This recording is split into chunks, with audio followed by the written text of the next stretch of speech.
3 మేకులు ఆయన్ని పట్టి అక్కడ వేలాడి తీయగలవా? ఆయన ఉండటానికి ఇష్టపడకపోతే హూ కెన్ స్టాప్ హిమ్? దాన్ని ముందే చూపించాడు ఆయన.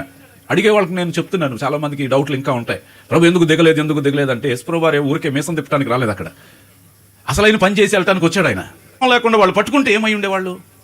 తండ్రిని అడిగితే యేసు అన్నాడు, పేతురు నువ్వు కత్తి పెట్టుకుని తీస్తున్నావు, కత్తి తీసి లోపల పెట్టు, నన్ను కాపాడుకోవాలంటే నేను ఇప్పుడు అడిగితే 12 వ్యూహాల కంటే ఎక్కువ సైన్యాలు తండ్రి నా కోసం పంపిస్తాడు. వ్యూహానికి 72,000 మంది అంట.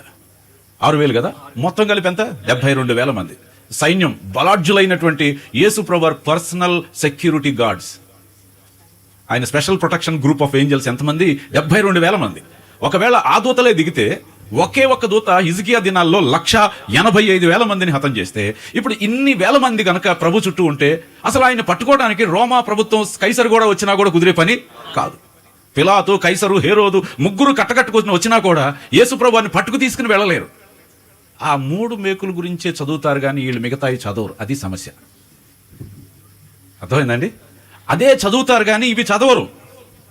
చదివితే అర్థమైపోతుంది కానీ చదవరు. వాటిని చదవకుండానే మాట్లాడుతూ ఉంటారు. వాళ్ళ అజ్ఞానాన్ని అలాగే బయట పెడుతూ ఉంటారు. మేము అజ్ఞానంలో చదువులేని వాళ్ళం అని తెలియజేసుకునే విధానం అది.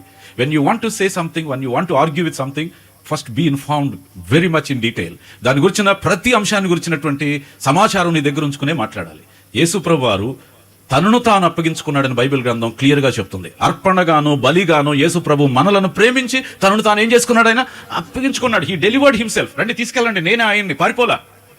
నన్ను పట్టుకోవాలని కదా, రోజు దేవాలయంలో ఉన్నాను, రావచ్చు కదా. ఇప్పుడు ఆ రాత్రిపూట బందిపోటు దొంగని పట్టుకోవడానికి వచ్చినట్టు ఎందుకు వచ్చారు మీరు?